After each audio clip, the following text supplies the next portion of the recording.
to act together for right causes, even in the darkest of times, when we still wish to be a part of our society. Women have been oppressed for years, killed, burned, raped, and sold. It is part of our collective history, or herstory if you would like, that is often forgotten. As women, we must stand together against injustice and violence and speak of self-definition. A strong and massive women's movement should move humanity from sexism to equality and from oppression to liberty.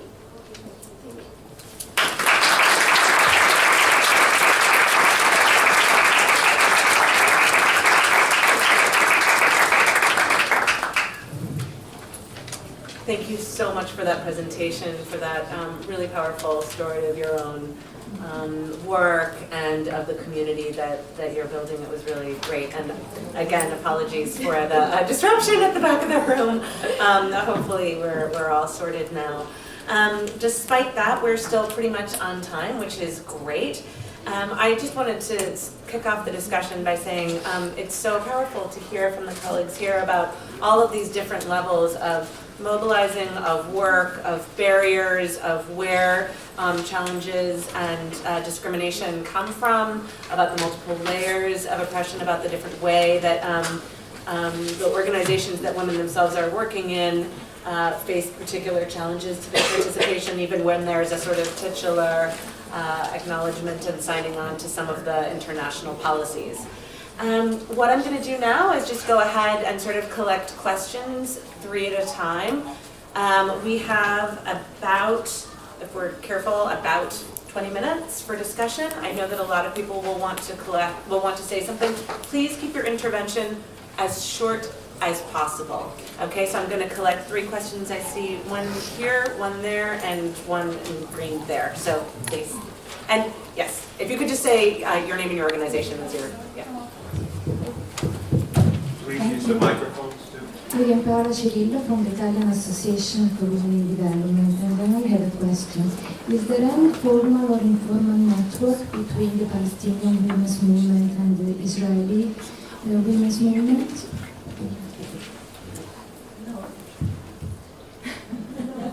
Great. I had I'm just going to mix it up. There was a woman in the back who wanted to, yeah.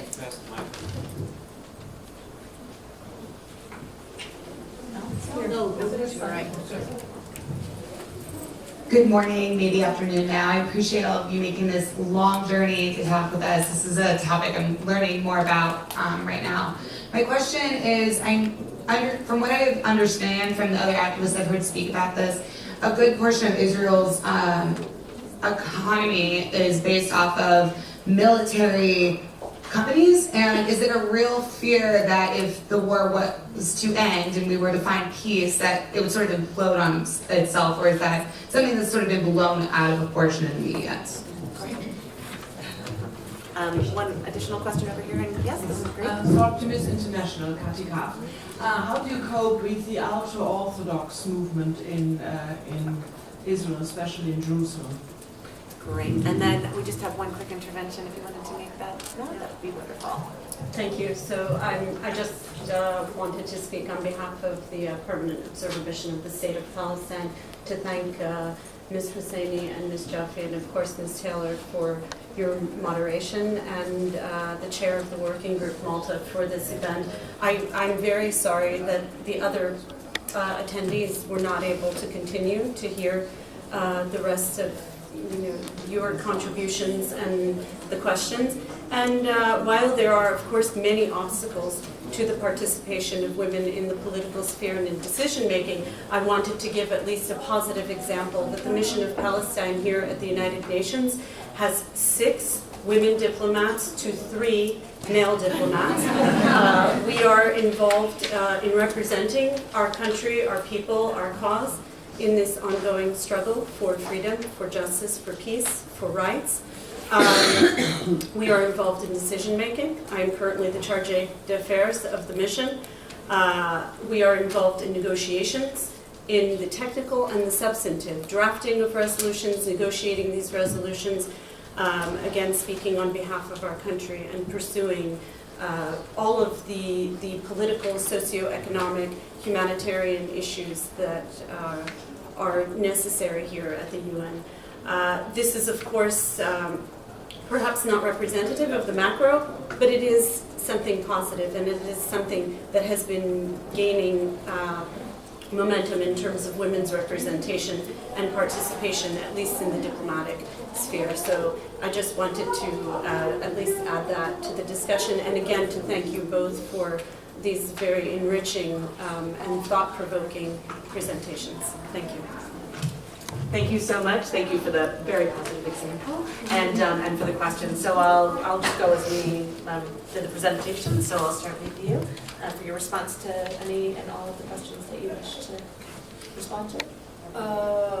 Perhaps, I mean, just a remark. I think maybe you can answer probably the first two. More of an observation as a resident of East Jerusalem on the ultra-Orthodox, and I think the scenario and the situation, the security, safety and security in East Jerusalem today for the Israelis and the Palestinians alike, depending on how you look at it, and who's the victim and who's the aggressor. I think we're both victims and aggressors. But generally speaking, I would say from a Palestinian perspective, we feel that the entire Jerusalem municipality, in terms of also the national decision making in the at the Israeli level, is supporting serious aggression by the ultra-Orthodox, by the police forces and the special security forces, the Israeli special security forces, against civilian Palestinians, and the women and children are targeted. So while there is violence committed by Palestinians, I think the greater violence we feel is the one that is being committed by the state. There is state violence against Palestinians in East Jerusalem. It is systematic, it's a policy, and there is undue process of the law. Where people are targeted, they are killed on the spot without due process and without a trial, without an attorney, and all of that is happening, and it is called self-defense. And I think that several videotapes have shown that there are actually no attacks, that no violence has been committed, no attack towards an Israeli has been perpetrated. So again, it's the state violence against the civilian population.